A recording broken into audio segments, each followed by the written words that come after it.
ముందుగా బొల్లారం ప్రజలందరికీ నమస్కారం. ఈరోజు ఎన్నికల్లో భాగంగా రిజల్ట్ రావడం జరిగింది. బొల్లారం నుంచి కాంగ్రెస్ కార్యకర్తలు చాలా కష్టపడ్డారు.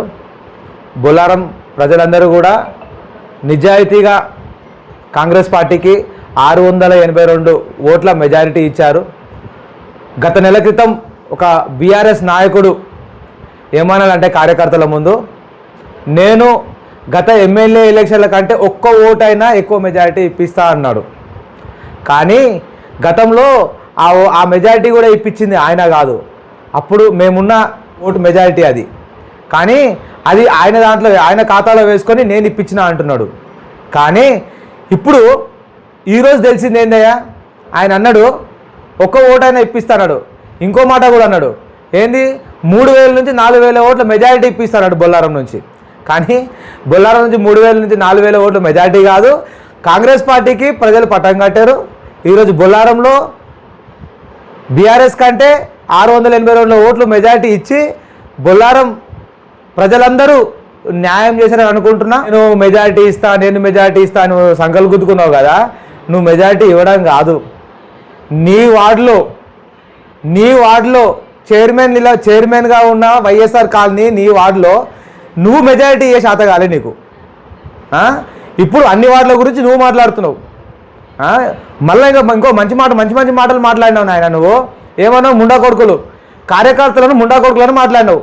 అంటే నీ ఎంబడి తిరిగిన కార్యకర్తలను అంటున్నావా, మరి మిగతా కార్యకర్తలు అంటున్నావా? అదే కార్యకర్తలు నీ దగ్గర పనిచేస్తారు, అదే కార్యకర్తలు అన్ని పార్టీల్లో పనిచేస్తారు.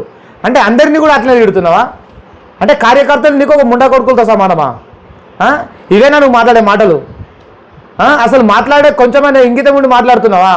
అంటే నిన్నటిదాకా ఒకలాగా ఇప్పుడు ఒకలాగనా? రేపు రాబోయే రోజుల్లో నీకు బుద్ధి చెప్తారని కూడా ఈ సభాముఖంగా తెలియజేస్తున్నా. ఇంకో విషయం ఏంటంటే, మన బొల్లారం బీఆర్ఎస్ నాయకులు ఏం చేసిర్రంటే, వెంకటరామరెడ్డి గారు వచ్చి కోట్లు గుమ్మరించిపోయింది. ఈడ ఓటుకి 4000 5000 చొప్పున పంచమని ఇచ్చిపోయాడు. కానీ నేను వంచింది మాత్రం 500. ఆ డబ్బులు వంచినా కూడా ఆ డబ్బులతో పాటు మందుతో పాటు విచ్చలవిడిగా దొంగ ఓట్లు, దాంతోపాటు బీసీ కాలనీలో ఓటర్ స్లిప్పులు దొరికి, అదే కాకుండా బాలాజీ నగర్లో డబ్బులు వస్తుంటే డబ్బులు దొరికి నువ్వు అన్ని వంచినా కూడా ప్రజలు న్యాయబద్ధంగా ఓట్లేసి 682 ఓట్లు మెజారిటీ ఇవ్వడం జరిగింది. ప్రజలారా ఇప్పటికైనా ఆలోచించి మంచి నిర్ణయం తీసుకుర్రు, చాలా మంచి సంతోషమైన విషయం. కాకపోతే ఇంకొక మాట కూడా అన్నాడు ఆయన.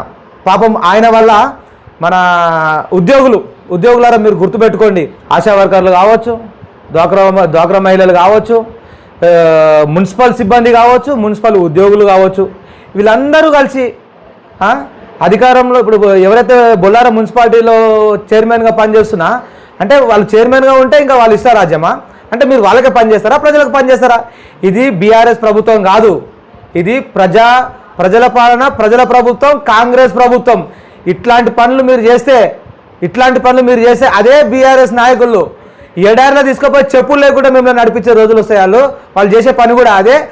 ఇప్పుడు జరిగింది అదే కదా, ఒక ముగ్గురిని సస్పెండ్ చేయించడం జరిగింది. దృష్టిలో పెట్టుకొని ఇప్పటికైనా క్రమశిక్షణతో పనిచేసి ప్రజలకు న్యాయం చేయగలరని ఈ సభాముఖంగా తెలియజేస్తున్నా. ఉద్యోగులారా గుర్తుపెట్టుకోండి, మీ ఉద్యోగాలకు ఎసరు తీసుకొచ్చే వ్యక్తి బొల్లారం బీఆర్ఎస్ నాయకులు. ప్రజలారా ఎల్లవేళలా మీ సహాయ సహకారాలు మాకు ఉండాలని, అలాగే మీరు ఈ ఎలక్షన్లో ఈ బొల్లారం వరకు మాకు చూపించిన ప్రేమ అభిమానాలు, వాళ్ళ దగ్గర డబ్బులు తీసుకొని కూడా, మందు తీసుకొని కూడా, అన్ని రకాలుగా వాళ్ళ దగ్గర లబ్ధి పొంది కూడా కాంగ్రెస్ పార్టీకి 682 ఓట్ల మెజారిటీ ఇచ్చినందుకు, ఎందుకంటే అవతల వ్యక్తి ఒక్క ఓటు మెజారిటీ ఇస్తాడు కదా, లేదు 3 నుంచి 4000 ఓట్ల మెజారిటీ ఇస్తాను మాట్లాడండి కదా, దానికి ధీటుగా ఎంతో కొంత న్యాయం చేసినందుకు మీకు ఎప్పుడు ఎల్లవేళలో రుణపడి ఉంటామని ఈ సభాముఖంగా తెలియజేస్తూ ధన్యవాదాలు తెలుపుకుంటున్నా. సహాయ సహకారాలు మాకు ఉండాలని కోరుకుంటున్నాను.